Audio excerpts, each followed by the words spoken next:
Aujourd'hui, nous allons parler des 10 choses que tu devrais éliminer silencieusement de ta vie en 2025, selon les principes du stoïcisme. Cette philosophie millénaire ne nous apprend pas seulement à affronter les difficultés de la vie avec sérénité, mais aussi à nous concentrer sur ce qui compte réellement. Mais voici la question clé. Es-tu prêt à laisser partir ce qui te freine? Certaines de ces choses sont si courantes que tu ne te rends probablement même pas compte qu'elles t'affectent. À la fin de cette vidéo, non seulement tu comprendras ce qu'il faut éliminer, mais tu sauras aussi comment le faire sans drame ni confrontation. Reste jusqu'à la fin, car cela pourrait être la clé pour commencer 2025 avec plus de paix et de liberté. C'est parti. 1. Relations toxiques. Un fardeau que tu n'as pas besoin de porter. Les relations toxiques sont comme un poison lent. Elles drainent ton énergie, distordent ta perception de toi-même et contaminent ta paix intérieure. En 2025, prends la décision consciente de te libérer de ces liens qui ne t'apportent rien, mais qui te retiennent. Il est essentiel de comprendre que tu ne peux pas contrôler comment les autres agissent, mais tu as un pouvoir total sur qui tu laisses faire partie de ta vie. Ces relations se manifestent souvent à travers des comportements tels que la manipulation, la jalousie, le manque de soutien ou une négativité constante. Si quelqu'un ne célèbre pas tes réussites, minimise tes efforts ou te fait te sentir coupable de prioriser ton bien-être, il est temps de réfléchir. Le stoïcisme enseigne que la vertu réside dans nos décisions et dans la façon dont nous gérons nos émotions. T'entourer de personnes qui partagent des valeurs similaires, qui te poussent à grandir et qui respectent ton essence est un acte d'amour-propre. Couper des relations toxiques n'est pas un acte de haine ni de rancune. C'est une déclaration de tes limites et une décision pour protéger ta santé émotionnelle. Fais-le calmement, sans confrontations inutiles et sans nourrir de ressentiment. Tu n'as pas besoin d'explications longues ni de drames, juste une conviction ferme que prioriser ton bien-être n'est pas de l'égoïsme mais de la sagesse. Souviens-toi, le silence est aussi une forme d'action puissante. En te libérant de ces liens, tu ouvres de l'espace pour des relations significatives et authentiques qui apporteront réellement de la valeur à ta vie. La paix intérieure est un trésor qui mérite d'être défendu, et personne d'autre que toi ne peut le faire. Quel poids es-tu prêt à lâcher? Ta meilleure version commence quand tu décides de lâcher ce qui t'empêche d'avancer. Avant de continuer, je te serai reconnaissant de bien vouloir mettre un j'aime et partager cette vidéo pour qu'elle puisse atteindre encore plus de personnes. Et si tu ne veux rien manquer de mes vidéos futures, abonne-toi et active la cloche. 2. Peurs irrationnelles, la cage que tu as toi-même construite. La peur est une réaction naturelle, un mécanisme de survie qui nous protège du danger. Cependant, lorsque la peur devient un compagnon constant, surtout si elle est irrationnelle, elle peut nous paralyser et nous priver de vivre pleinement. C'est comme une cage invisible que tu as toi-même construite, mais que tu peux aussi démonter. Demande-toi, cette peur est-elle fondée sur des faits réels ou est-ce seulement un produit de mon imagination? La plupart du temps, les peurs irrationnelles naissent de scénarios hypothétiques qui ne se matérialisent jamais. Nous anticipons l'échec, le rejet ou la perte, et dans le processus, nous vivons une existence limitée. C'est là que le stoïcisme nous offre un outil puissant, la premeditatio malorum. Les stoïciens réfléchissaient au pire qui pourrait arriver. Ils visualisaient l'échec, la perte ou toute situation redoutée, mais pas pour s'obséder, plutôt pour se préparer mentalement et, en même temps, réduire leur impact émotionnel.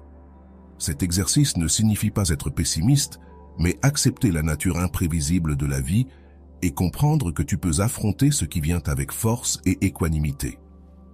Lâcher les peurs irrationnelles n'est pas un acte de négation, mais de libération. Au lieu de dépenser ton énergie pour ce qui pourrait mal tourner, concentre-toi sur ce que tu peux contrôler, tes actions, tes pensées et ton attitude. Que se passerait-il si la peur ne te retenait pas? Quels rêves, objectifs ou expériences t'attendent de l'autre côté de cette barrière? La peur irrationnelle n'a que le pouvoir que tu lui donnes. En te libérant d'elle, tu te donnes la chance de vivre une vie plus courageuse, plus pleine et plus authentique. Souviens-toi, le véritable courage n'est pas l'absence de peur, mais agir malgré elle. 3. Habitudes destructrices. Les chaînes invisibles qui freinent ta croissance. Chaque habitude que tu répètes jour après jour est un élément qui façonne la personne que tu deviens. Les habitudes ne sont pas neutres, elles te rapprochent ou t'éloignent de la vie que tu désires. C'est pour cela que les stoïciens mettaient l'accent sur l'importance de la discipline comme un chemin vers la vertu et le bien-être. En 2025, tu as l'opportunité de regarder tes routines avec honnêteté et de dire adieu à ces habitudes qui sabotent ton progrès et ton bonheur. Pense à ces comportements qui, bien que petits en apparence, ont un impact cumulatif dévastateur. Trop manger, procrastiner, négliger ta santé physique ou mentale, passer des heures sur les réseaux sociaux sans but ou réagir impulsivement aux émotions. Ces habitudes, bien qu'agréables à court terme, sont des pièges qui te maintiennent dans l'immobilité. Le stoïcisme nous enseigne que nous sommes les architectes de notre vie à travers nos décisions. Marc Aurèle disait « L'âme se teint avec la couleur de ses pensées. Chaque action, aussi petite soit-elle, est un reflet de tes valeurs. Si tes habitudes actuelles ne sont pas alignées avec la personne que tu veux devenir, il est temps de les changer. Le premier pas est d'identifier ces habitudes destructrices et de comprendre ce qui les alimente. Le stress, la peur ou simplement l'inertie. Ensuite, remplace-les par des pratiques qui nourrissent ton corps, ton esprit et ton âme. Remplace le désordre par de l'ordre, la procrastination par une action délibérée et l'indulgence par la modération. Ce processus nécessite de la patience et de l'engagement, mais chaque effort te rapproche d'une vie plus pleine et plus significative. Souviens-toi, les habitudes ne te contrôlent pas, tu as le pouvoir de les changer. Que cette année soit le début d'une transformation qui ne te bénéficiera pas seulement à toi, mais qui inspirera aussi ceux qui t'entourent. 4. Pensée négative. Le dialogue intérieur qui façonne ta réalité. Ton esprit peut être un refuge de paix ou une prison de tourments, et la différence réside dans la façon dont tu choisis de gérer tes pensées. Les stoïciens croyaient que ce n'étaient pas les événements externes qui nous affectent, mais l'interprétation que nous leur donnions. Épictète disait « Ce n'est pas ce qui se passe qui nous perturbe, mais notre opinion sur ce qui se passe. » Si tu permets que les pensées négatives dominent ton esprit, tu choisis consciemment ou inconsciemment de vivre piégé dans un cycle de malheur et de frustration. Mais les pensées négatives ne surgissent pas de nulle part, elles sont le résultat d'habitudes mentales enracinées et de perspectives que nous avons adoptées avec le temps. Te retrouves-tu à te concentrer sur les problèmes au lieu des solutions? Des doutes constants sur tes capacités ou lorsque tu attends le pire de chaque situation? Ces schémas de pensée n'affectent pas seulement ton état émotionnel, mais ils limitent aussi tes actions et tes résultats.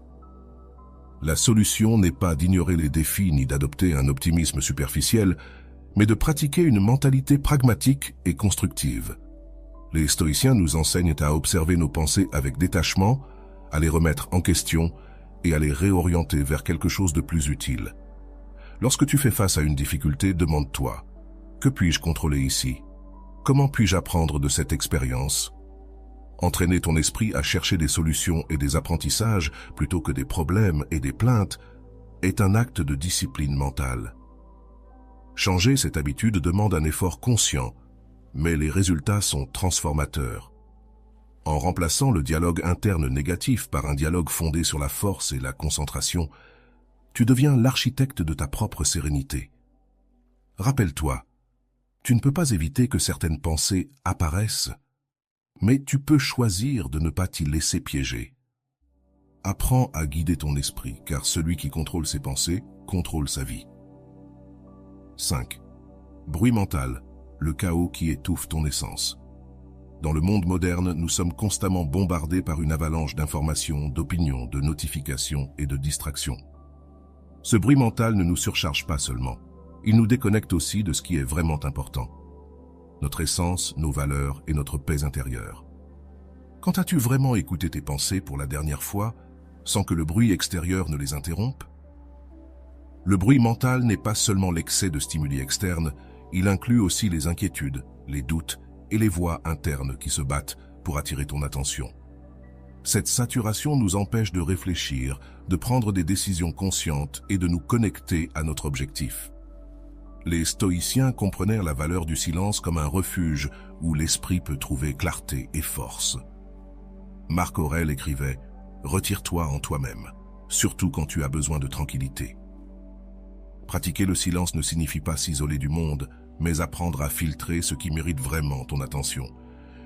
Quelques minutes de méditation, de respiration consciente ou simplement être calme avec toi-même peuvent faire une différence radicale.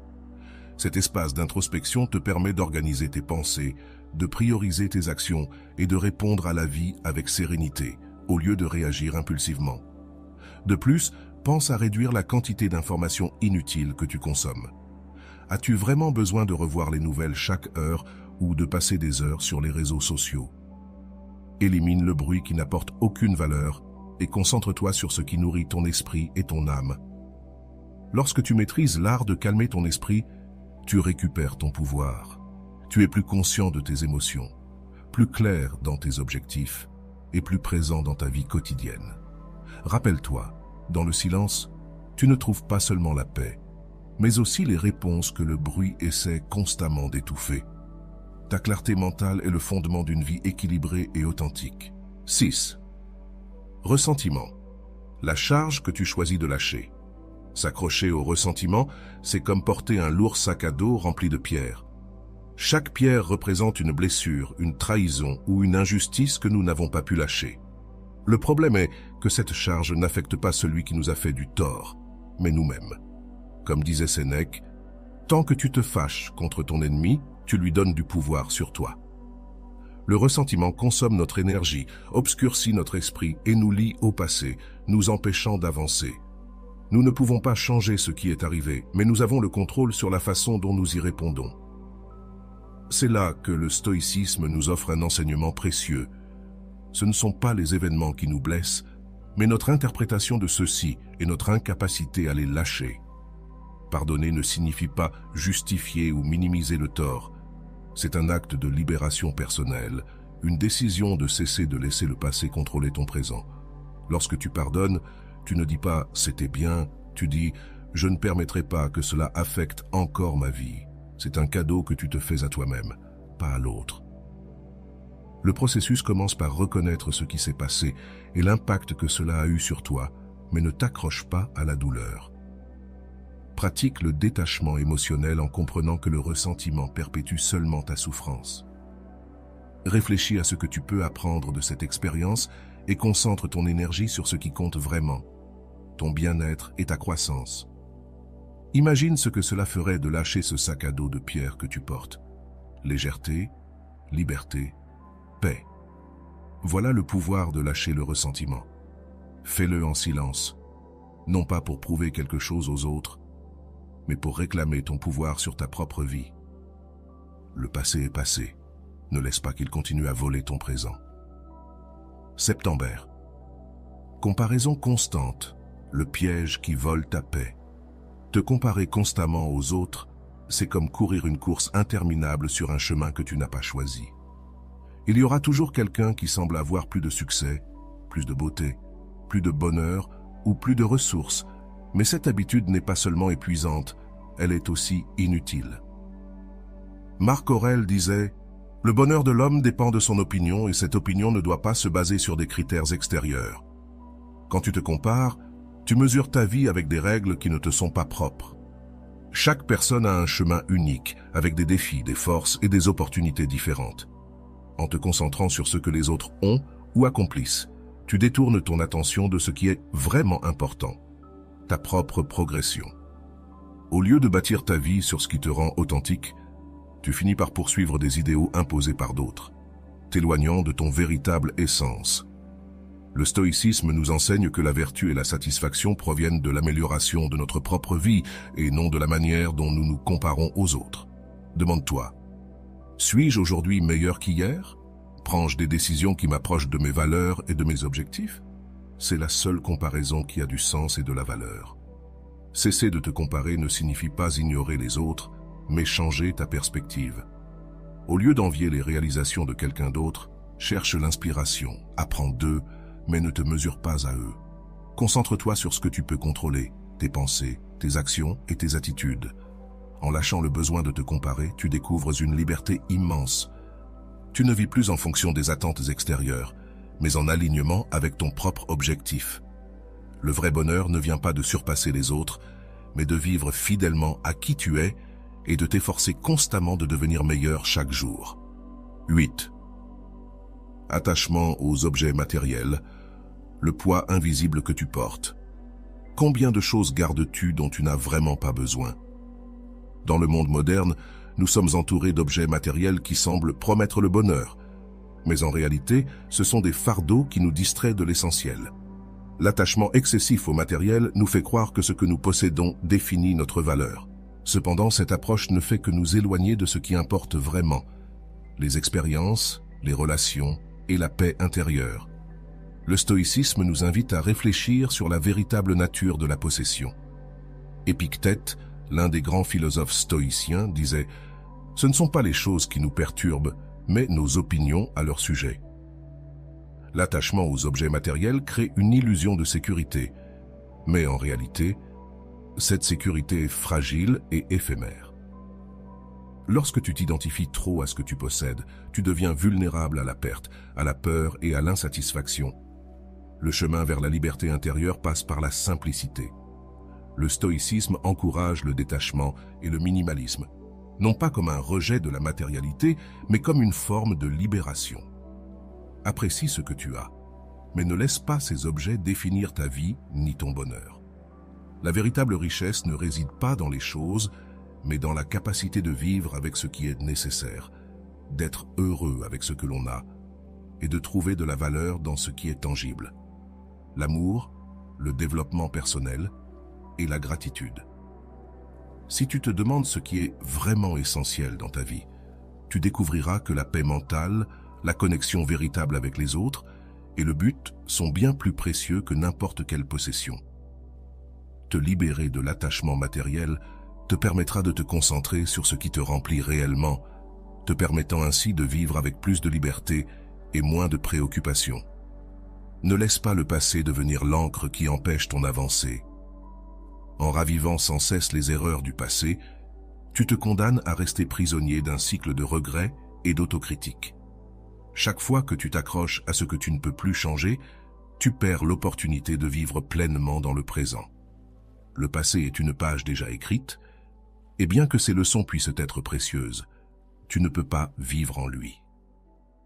Le stoïcisme nous rappelle que ce qui compte réellement, c'est ce que tu peux faire maintenant, à cet instant, avec ce que tu as.